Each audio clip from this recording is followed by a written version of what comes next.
Hi, this is Jim and welcome back to my YouTube channel. At ito na nga post ng bench kagabi actually. Si David Licauco sabi, embrace the relaxed, fit, and carefree attitude of this ensemble from David Licauco. Slip into style and feel blessed with no stress today.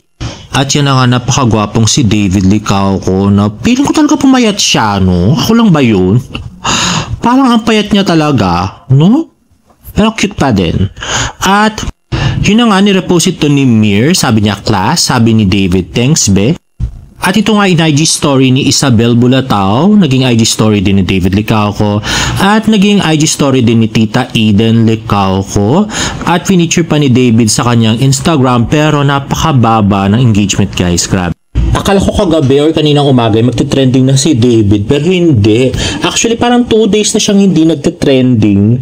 Pati yung kay Aga Siching, di ba may mga TikTok videos pa yon and all. Pero hindi pa rin siya nag-trending nun, guys. Anyway, ito nga post kagabi ni Edwin Apolonio na nasa SM Clark, Pampanga, si David Licauco. At ito nga yung isang fan. Get together for my birthday. Nag-aanda na kami. Bigyan mo kami. So, dinig naman sa video na naghahanda na yung fans club ni David para i-celebrate yung kanyang birthday. I believe Bardanatics to. At yan nga, pictures with David Licauco sa SM City Clark last night rather. At yun ang post ng Pep kanina umaga. Barbie Forteza, Pep's best bet for female A-lister, her untiring dedication and talent as an actress, cultivated by years of hard work, makes her Pep best bet for female A-lister. At sabi naman ni Barbie, thank you Pep alerts. At sabi ni Blueberry Cheesecake ay we. At nabash nga dito si Barbie, guys, no? Ang daming nagbasa kanya. Pero napaka-konti rin ng engagement niya actually. It's 11.7 thousand views pero 145 lang ang likes. Next naman ay nag-tweet kanina umaga si David Licauco na Kuya Korea SM Clark opens tomorrow. At naka-shades. At mukhang may mga fans nga na-inform na June 1 ang opening. So medyo may konting kuryente lang, guys. At in-IG story nga ito ni David Licauco, Kuya Korea SM Clark opens May 31, see you at ground level. At in-stories din to sa FB ng Kuya Korea. At nag-trending lang actually, guys, si David after ilabas ang TikTok video na ito, mga around 3 p.m. Ayun na nga, ang napaka-gwapo at napakatangkad na si David. And ganyan-ganyan lang yung mga ginagawa niyang dance steps. At yun na nga, nag-trending na siya sa Twitter after this TikTok video at around 3:51 nung chinek ko. At ito nga, throwback video ni Joanne Pinote nung ginagawa pa yung Kuya Korea SM Clark the past few days. At next, at ito naman yung finish na siya, ayan. Video po rin ni Joanne Pinote nung pumunta si David nung isang araw. At ito post nga ni Dustin Yu kanina sa kanyang Instagram story. Ito na ang post ni Marion James 05, Uncle Nicky Sen sa kanyang IG story. Next ay nakita ko nga sa FB. At right now, guys, yung TikTok video ni David ay may 30.3 thousand views. At meron itong 4,218 likes. At parang coincidence nga, nasabay nag-post ng TikTok video si David at saka si Barbie. Hay nako, paasa kayo.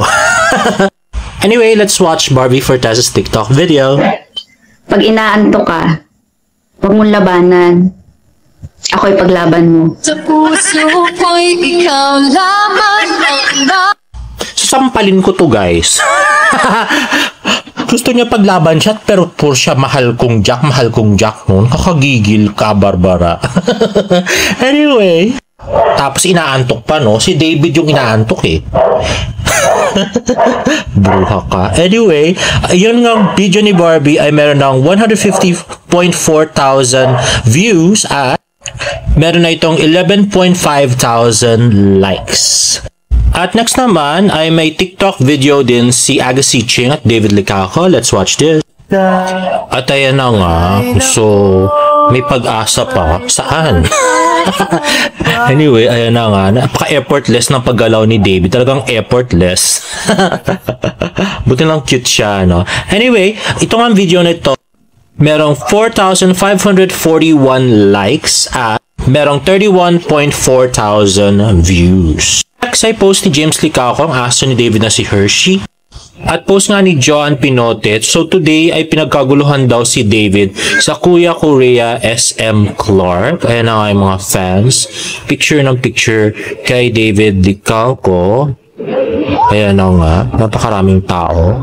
At ayun nga si Biggie. Kasama niya rin. Yung kanyang cousin yata yun or friend. At nandun din si Dustin Yu sa loob ng Kuya Korea Resto. At yan na nga. At ayun na nga si Kuya John, yung kanyang driver.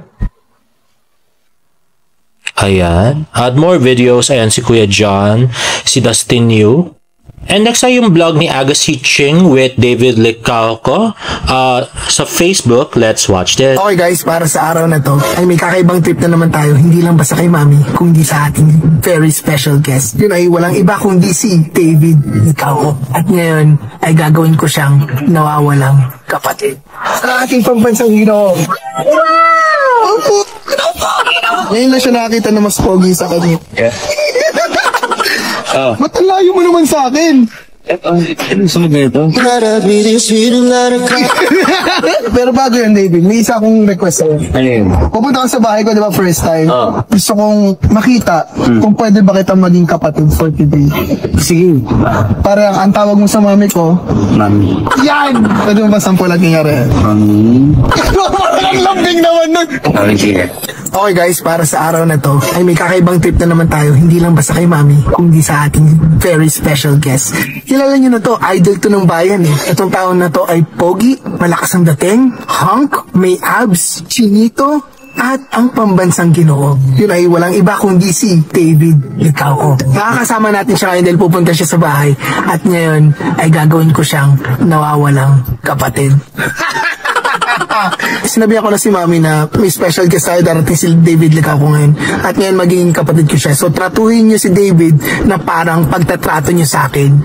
Lahat ng mga paghihirap, lahat ng mga pighati na ginagawa niyo sa akin, yung ingay ng boses niyo, yung pagsusungit niyo, gawin niyo yan sa aking tropa na si David Licauco. Kaya ngayon, kikitain na lang natin siya, malapit na siya dito. Tingnan natin kung ano magiging reaction ni David pag naging nanay niya na si Gina Ching. Ito nata siya. Ito na yung kotse ng isang big time celebrity. Puta, driver ka pa? Taas mo ulit eh, kasi para review. Okay, ulit. Ito na, ang isa sa big time celebrity sa Pilipinas, ang ating pambansang hero. Pwede mo kagising mo lang? Pwede mo makisakay? Sakay na? Oo, makisakay lang. Grabe, may driver pa. Ang ganda ng sasakyan, di ba? Ibang klase talaga. Nakakita lang ulit natin, minumura mo na agad ako. Susulitin ko na si David, syempre. Pambansang Ginoo yan eh. Pero yun guys, ito na si David Licauco. Yes! Palakpakan naman! Sigurado excited yung mga nanonood dyan kasi. Ba't ang layo mo naman sa akin? Ano sunod na ito? Ayun, so, it's been a while, bro. Oh, kumusta? Anong baboy mo naman? Make-up lang kanina, naggaling ako. Grabe, sobrang busy niya talaga, pero napaunlakan niya tayo ng oras. Parang lumalalim lalo yung eyebags mo ngayon. Nakagising ko nga lang, may sleep up niya nga ako. Ay, oo nga pala, oo nga. Shit, napapanood ko rin yun sa Facebook, nagtitrend. May isa pa nga. O diba, hindi lang tayo nakapansin, pati si Agassi. Pero kailan niya ba ginawa tong vlog na to? Ba't parang hindi pa yata siya na-operahan nung ginawa niya yung vlog na to. Pero paulit-ulit kasi yung damit niya eh. Post na parang nagpa-picture sa'yo tapos nakasimangot ka. Oo, kasi galing nga. Pero sa totoo, talaga, mabait talaga to si David. Hindi lang talaga siya marunong umiti. Kaya, gano'n. Ngayon lang siya napapangiti yan kasi kinikilig siya katabi niya ako. Ngayon lang siya nakakita na mas pogi sa kanya. Hindi, kinikilig ako sa pelas mo. Yan. Ha? Design to, gagi. Nakuha ko to sa mga Korea. Yeah. Social ka nga. Oo, ikaw ano ba yung mga bling-bling mo? Wala, normal ako. Zipper ka na. Oo, sana ito may zipper mo. Ito naman, nakabukas agad yung zipper. So, ngayon, Bukas na naman yung zipper parang sa Canada. May gagawin kasi kaming mukbang at interviewing ko para malaman nyo kung sino talaga at ano ba talaga ang isang David Licauco. Dahil mo. From ang dami mong alam, grabe ka naman. Aba, medyo may ano. Ay, okay, hindi mo mabaho. Ganyan siya ka-sweet. Ako rin, para kaya siya. Hindi magkamoy tayo. Aba, okay lang yan. Okay lang yan. Basta yan. So yun, may gagawin tayo. Mamaya kasi malalaman nyo kung ano talaga ang meron sa isang David Licauco. Kakain kami at interviewing ko siya. Kasi alam niyo naman, high school friends kami ni David at ang dami na namin pinagsamahan, mga 19 years na. May nagkarelasyon na rin kami before, pero yun, malalaman nyo lahat yun. Ayun, so, pero bago yun, David, may isa akong request sa'yo. Oh. Tayo magmukbang. Ano yun? Pupunta ka sa bahay ko, di ba, first time? Oh. Napapanood mo ba yung videos namin ng nanay ko? Hindi ko naparod lahat. Hindi ko naparod go, pero nakita ko nag-video ko. Nag-video ko with your mom. Oo. Kasi mas marami ng fans yung nanay ko sa akin. Oh. Marami ng supporters yung nanay ko. Okay. Ngayon, gusto kong makita kung pwede ba kita maging kapatid for today. Sige, paano? Para ang tawag mo sa mami ko, Mami. yan! Kasi yung nanay ko sobrang mataray masungit. Titingnan ko kung kakayanin mo. Ah, sige. Kasi sabay, sanay ito, yung Chinese moms, usually, yung nanay ko, ibang klase. Kumbaga, ano yun eh, rare breed. Rare breed si mami. So, kailangan mong makasabay sa kanya. Pilitiin mo. Oo, pag kinilitin mo, ako makampas tayo na. So, yun, okay lang ba sa'yo? Oh, sige. Pagiging mami mo ang mami ko for today. Sige. Pwede mo ba sample at nangyari? Mami. Parang lambing naman nun. Parang pang jowa yun. Mami. Ah, Ma'am. Ma. oh, yan. Ready ka na? Oo, sige. Ayan, so, without further ado, sisimulan na natin. Uuwi na tayo sa bahay at yan, nagkasama na ulit kami ni David Licauco. Ako nag-iisa. Pwede ko ba sabihin yung totoo mong pangalan? Bibili ka ako naman talaga ako eh. Hindi, totoo mo talaga pangalan. Bibili ka ako talaga ako. Ito ba? Nagmura na naman siya. Hindi tayo showbiz na ngayon. Bibili ka ako pa talaga pangalan ko. David Paulo Letrano Licauco. Sa inyo nyo lang nalaman na. Okay lang sabihin sa kanila. Sino yun? Ikaw, yung middle name mo, David Paulo Letrano Licauco. Ayan guys. Punta na tayo kay Mami. May driver nga pala si David. Sir, ano po pangalan niya, sir? John. Gwapo yan, no? Oo nga eh. Sir, Chinese yun po kayo. No? Singgit kayo, sir. Mother side. Sir, sino po mas pogi sa inyo ni David Licauco? Si boss. Siya yan. May cash ka ba dyan? May cash ka dyan? Sir, sino mas pogi sa amin ni David Licauco? Si boss. Wala akong pera. Wala tayo, lugi talaga sa'yo eh. Kahit may lagay na, wala pa rin eh. Sige sir, bababa na po ako. Pasok na ka namin. Sige. Ikaw na bahala kay Mami Gina. Mami Gina. Yan! See you sa part 2.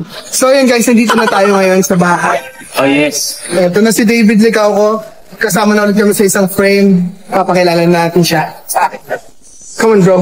Let's go bro. Okay, dito na yung yung inyong aampunin. Ang aking magiging bagong kapatid for the day. Papaya ko siya? Ha? Yan, napaka-pogi nito. So 3, 2, 1. So yun na nga guys, may part 2 siya at as of the moment, meron siyang 8.3 thousand likes or reactions, 486 comments at 102,000 views. Not bad. Ang galing ni Aga Siching at nakakatalawa talaga si Aga Siching in all fairness. And guys, if you like this video, please give it a thumbs up and please subscribe to my YouTube channel for more Barda updates. See you in my next vlog. Bye!